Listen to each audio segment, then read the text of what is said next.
आप देख रहे हैं दीक्षा न्यूज। 2 दर्जन मुकदमा, फिर भी भूमाफिया चंद्रभूषण उपाध्याय जबरदस्ती कर रहा कब्जा। बेसहारा लोगों का जान बचाने के लिए वाराणसी में अपने विधवा पुत्री के घर रह रहा राधेश्याम गुप्ता मुख्यमंत्री योगी और मोदी से लगाई गुहार। दबंग किस्म के सफ़ेद पोस्ट दे रहे हैं साथ।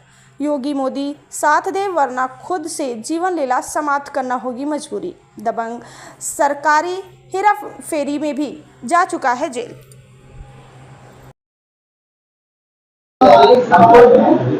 मैं संध्या गुप्ता DLW कंचनपुर से। मेरे पिता श्री राधेश्याम गुप्ता बबुआ का पोखरा निवासी, बबुआ का पोखरा मिर्जापुर, और ये हाई बीपी और नीरो के पेशेंट हैं। मदर भी मेरी हाई बीपी नीरो की पेशेंट है। इन्होंने मतलब बीमारी की वजह से मेरे साथ रहने लगे। मैं इनकी देखभाल करती हूँ और मेरे मकान बबुआ का पोखरा पुलिस लाइन में मकान है। पिताजी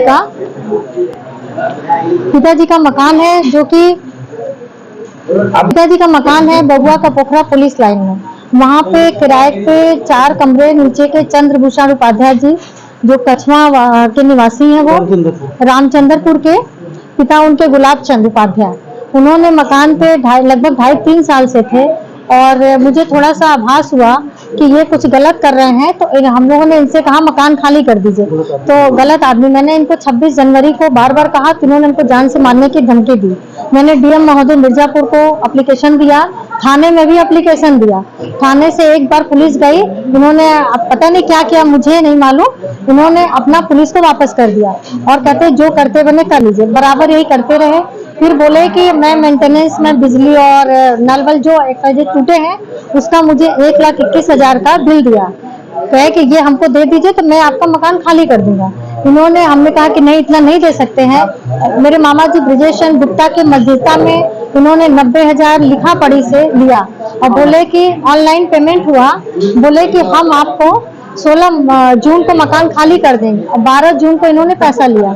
16 जून को नहीं खाली किया, 17 जून को उन्होंने कहा खाली कर देंगे, फिर नहीं किया। कि मंगलवार है, नहीं खाली करेंगे, बुधवार को खाली करेंगे। सुबह कह रहे हम आके चाबी दे रहे हैं, शाम को कह रहे हैं, लेकिन इन्होंने नहीं किया। 6 बजे विजेश नेताजी ने फोन किया तो बोले हम 8 बजे आप हमको पुलिस भेज दिए है, और पुलिस जो कि नहीं गई थी और पता किया गया पुलिस नहीं गई है।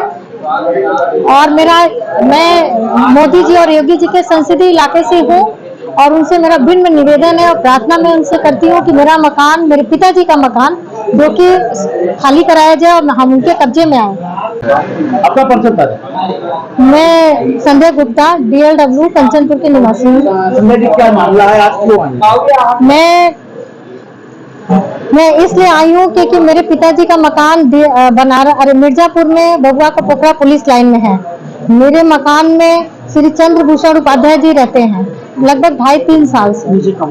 नीचे के कमरे में 4 कमरे हैं और मेरा ऊपर 4 कमरा है। उन्होंने नीचे रहते रहे और मुझे कुछ आभास हुआ कि ये कब्जा करने के, मुझे कुछ ऐसा लगा वो किराए नहीं देने लगे। तो मैं उनसे 26 जनवरी को मैंने उनसे कहा तो उन्होंने मुझे जान से मारने की धमकी दी। बोले जो करते बने कर लो। अब मेरा गुंडागर्दी शुरू हुआ है। उन्होंने, उनकी मिसेज ने भी यही बात कहा। मैंने DM महोदय को एप्लीकेशन दिया, थाने पे भी दिया। मकान में कितने कमरे हैं, कितने कमरे पे उनका कब्जा है? और मकान में नीचे वो 4 कमरे में रहते हैं और 4 कमरा मेरा ऊपर है और जिसमें हम लोगों का रहते हैं। और उसके बाद उन्होंने नीचे और ऊपर सब जगह ताला बंद कर दिया। हम अपने बाउंड्री के अंदर नहीं जा सकते हैं और उन्होंने सारे पेपर पे गलत हस्ताक्षर करके और गलत काम करते हैं वो, और हर समय धमकी देते हैं जान से मारने की। तो आपने कंप्लेन किया पुलिस में? हाँ, मैंने पुलिस में कंप्लेन किया है। कोई जवाब नहीं मिल रहा है। आप क्या मांग करती हैं शासन? मैं शासन और प्रशासन से, मोदी जी से, योगी जी से यही निवेदन है कि मैं उनके संसदीय इलाके से हूँ। ये गुंडागर्दी बंद नहीं हुआ है, गुंडागर्दी अभी तक चली रहा है और उनसे दिन प्रार्थना करती हूँ कि गुंडागर्दी खत्म करें और एक बुजुर्ग पिताजी का मकान उनके हवाले करें जो 78 साल के हैं। और इसी तरह से ऐसे चलता रहा तो गुंडागर्दी, आप कहते हैं कि बुलडोजर चलवा देंगे, गुंडागर्दी खत्म हो जाएगी। बुजुर्गों का मतलब किस तरह से रहे, सुरक्षा नहीं है, न लेडीज की है न बुजुर्गों की सुरक्षा। प्रार्थना पत्र आपने कहाँ दिया? मैंने प्रार्थना पत्र DM को दिया था, योगी जी के पोर्टल पे गया हुआ है, मैं थाने में दे रखी हूँ। ब्रिजेश कुमार गुप्ता। आप ब्रिजेश जी, आप इनके कौन लगते हैं और मामला क्या है? हम इनके मामा हैं बगल में हमारे जीजा जी बैठे हैं, उनके बगल में हमारी सिस्टर बैठी हैं। क्या मामला है? मामला ये किराएदारी का है कि इनके मकान में चंद्रभूषण उपाध्याय किराए पर रहते हैं, 4 मकान में कब्जा किए हुए हैं और मतलब कि किराया भी जनवरी 2024 से किराया नहीं दे रहे हैं। और इन लोगों को ये एहसास हुआ कि ये गुंडा प्रवृत्ति के आदमी हैं और ये बराबर धमकी देते हैं। जब हम कहते हैं मकान खाली करने के लिए, कहते हैं अगले महीने में खाली कर देंगे, अगले महीने में खाली कर देते हैं। और ये जब किराया बंद कर दिए हैं, इसके पहले इनको हिसाब दिया गया और तो ये 2000, 4000, 6000 एक पन्ने पर इनके लड़के ने हिसाब दिया, तो उस पर बीचों बीच खिंचा करके उसको अपना फर्जी हिसाब दिखाए हैं और हिसाब दिखाने के बाद वो इनके मोबाइल में भेज दिए हैं। और हमसे वो कहे कि भाई 1,21,000 रुपया हमको दिए, मेंटेनेंस खर्च है, बिजली खर्च है, तमाम होगा। भाई ये तो आपको जबरदस्ती है, आप किराया तो दे नहीं पा रहे हैं और आपने इतना लगा दिया। तो हमने सोचा, इन लोगों ने कहा कि भाई देखिए हमको झंझट नहीं करना है और हम लोग कमजोर हैं, क्योंकि हमारी उम्र 78 साल की है और हम लोग झंझट नहीं करना चाहते हैं। तो कहे अब हमारा, तो वो लोग कहे कि अब हम मकान नहीं खाली करेंगे, अब हम लोगों का गुंडई शुरू हो गया है। और क्या मांग करते हैं प्रशासन से? हम ये चाहते हैं कि उनकी गुंडागर्दी कम हो।